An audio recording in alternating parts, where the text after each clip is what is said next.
அனைவருக்கும் வணக்கம். நான் உங்கள் ஸ்ரீ கௌரி கிருஷ்ண ஜோதிடர் ஹரிஹரன். இன்றைய பதிவில் நம்ம பார்க்க போகிறது, ஒரு ஜோதிடர்கிட்ட போய் நம்ம திருமண பொருத்தம் பார்க்குறோம். அந்த ஜோதிடர் சொல்கிறத நம்ம அப்படியே கேட்டுட்டு வந்துடுறோம். அப்போ அந்த திருமண பொருத்தத்தில் என்ன இருக்குது ஏது இருக்குதுன்னு நமக்கு தெரியாது. அவங்க சொல்லுவாங்க, நம்ம கேட்டுட்டு வந்துடுறோம். அப்போ நம்ம அந்த ஜோதிடர்கிட்ட போய் என்ன கேட்கணும், என்னென்ன கேள்விகளை கேட்டு நமக்கான விடையை நம்ம தெரிஞ்சுக்கணும் அப்படிங்கிறத பற்றி தான் இந்த பதிவுகள். அப்புறம் முதல்ல போய் ஒரு ஜோதிடர்கிட்ட ஒரு ஆண் பெண் ஜாதகத்தை கொடுக்குறோம். அந்த ஜோதிடர் என்ன பண்ணுறாரு அப்படின்னா, அதை கணிச்சு இதில் பொருத்தம் இருக்குது, இதில் இல்லைன்னு சொல்லிடுறாரு. அப்போ பொருத்தம் இல்லைன்னு சொல்லிடுறதுக்கு நமக்கு காரணங்கள் பெருசாக தேவையில்லை, அதை விட்டுறலாம். ஆனால் இருக்குன்னு சொல்கிறதுக்கு என்னென்ன கேள்விகளை நம்ம கேட்கணும் அப்படிங்கிறத பற்றி இந்த பதிவில் நம்ம பார்க்க போகிறோம். இந்த பதிவில் வரக்கூடிய விஷயங்களை நீங்கள் முழுசாக பாருங்கள், அப்படின்னா தான் புரியும். அது புரியல அப்படின்னா இதுக்கு என்ன விளக்கம்னு நீங்கள் கமெண்ட் பண்ணுங்கள், நாங்கள் கண்டிப்பாக அதுக்கான விளக்கத்தை தருவோம். அப்போ முதல்ல போய் ஒரு ஜாதகத்தை கொடுக்குறோம். அந்த ஜோசியர்கிட்ட நீங்கள் கொடுத்துட்டு இதுக்கு பொருத்தம் பார்க்கணுன்னு சொல்கிறீங்க. அந்த ஜோசியர் வாங்கிட்டு இது பொருத்தம் இருக்குதுன்னு சொல்லிடுறாரு. நீங்கள் கேட்கக்கூடிய கேள்விகள் என்னென்ன அப்படின்னா, முதல் விஷயமே என்ன அப்படின்னா, இருவருக்கும் ஆயுள் பலம் நல்ல முறையில் இருக்கா. அதாவது 2 ஜாதகங்கள் சேரும் பொழுது ஆயுள் பலம் தீர்க்கமாக இருக்குதா அப்படிங்கிற கேள்விகளை நீங்கள் கேட்கணும்.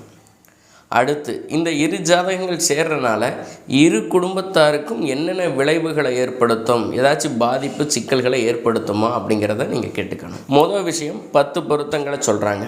இந்த 10 பொருத்தங்கள் முக்கியம் இல்லையா அப்படிங்கிறது இன்னொரு வீடியோவில் பார்க்கலாம். ஆனால் இந்த 10 பொருத்தத்தில் நம்ம ரொம்ப இம்பார்ட்டண்ட், அதாவது முக்கியத்துவம் கொடுக்க வேண்டியது எதுக்கு அப்படின்னா, ரஜ்ஜு பொருத்தமும் தின பொருத்தத்துக்கு கொடுத்தா போதுமுங்க. அப்போ இந்த பொருத்தம் இருக்குதான்னு முதல்ல கேட்டுக்கணும். இந்த 2 பொருத்தங்கள் இல்லை அப்படின்னாலே நம்ம சற்று யோசிக்கணும், சரிங்களா? அடுத்த கேள்வி என்ன அப்படின்னா, தோஷங்கள் சரியாக இருக்குதா அப்படிங்கிறத நம்ம அவங்கக்கிட்ட கேட்டுக்கணும். அப்போ தோஷங்கள்னால் என்ன, இந்த செவ்வாய்க்கு செவ்வாய், ராகுக்கு ராகுவா அப்படிங்கிறதெல்லாமே நம்ம அடுத்த வீடியோவில் பார்ப்போம், சரிங்களா? அப்போ முதல் விஷயம் என்னென்னா, தோஷங்கள் 2 பேர்த்துக்கும் ஒத்து போகுதா அப்படின்னு நம்ம கேட்டுக்கணும். அடுத்த விஷயம் என்ன அப்படின்னா, ஆண் ஜாதகத்தில் இருக்கக்கூடிய கிரகங்களும் பெண் ஜாதகத்தில் இருக்கக்கூடிய கிரகங்களும் நல்ல வலுவாக நிற்கிதா அப்படிங்கிறத நம்ம பார்த்துக்கணும். அடுத்த கிரகத்தை விடுத்துட்டு அடுத்ததுக்கு வந்தீங்க அப்படின்னா, திசைகளில் என்ன பார்க்கணும், அதாவது தசைகளில் என்னென்ன பார்க்க வேண்டியது இருக்குது அப்படின்னா, கூட்டு தசை பார்க்கணும், பிரிவினை தசை பார்க்கணும், திசா சந்திப்புகள் பார்க்கணுங்க. அப்போ ஜாதகத்தை பொறுத்த வரைக்கும் இந்த கூட்டு தசா சந்திப்பு இதுவும் ஒன்று நினச்சிட்ருப்பாங்க, இது 2மே வேறு வேறு. அப்போ ஜாதகத்தை பொறுத்த வரைக்கும் இதை நீங்கள் ஜோதிடத்தை கொடுத்துட்டு இந்த கேள்விகள்லாம் கேட்கணும்.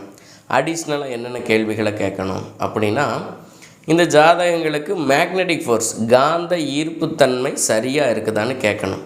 இந்த ஜாதகர் எந்த குணநலத்தில் இருந்தாலும் பெண் ஏற்றுக்குவாங்களா, இந்த பெண் என்ன குணநலத்தில் இருந்தாலும் ஆண் ஏற்றுக்குவாங்களா அப்படிங்கிற அந்த விஷயத்தையும் நீங்கள் கேட்டு தெரிஞ்சுக்கணும். அதே போல் தாராபலன், வதை வேதை, வைநாசிகம் இது போன்ற தகவல்களையும் நீங்கள் ஜோதிடர்கிட்ட கேட்கணும். தாராபலன் இருக்குதா, வேதை ஏதாச்சும் சிக்கல் இருக்குதா, வதை வைநாசிகம் உண்டா அப்படிங்கிற கேள்விகளை நீங்கள் கேட்கணும். இந்த மாதிரி நிகழ்வுகளை நீங்கள் தெரிஞ்சுக்கிறதுக்கு நம்மளுடைய ஆஸ்ட்ரோ ஸ்ரீ கௌரி கிருஷ்ணா அப்படிங்கிற இந்த சேனலை சப்ஸ்கிரைப் பண்ணிக்கோங்க. ஏதாவது சந்தேகங்கள், இது எனக்கு புரியல அப்படிங்கிற மாதிரி இருக்குது அப்படின்னா கமெண்ட் பண்ணுங்கள், கண்டிப்பாக அதுக்கான விடையை தருவோம். நன்றி, வணக்கம். நான் உங்கள் ஸ்ரீ கௌரி கிருஷ்ண ஜோதிடர் பா. ஹரிஹரன்.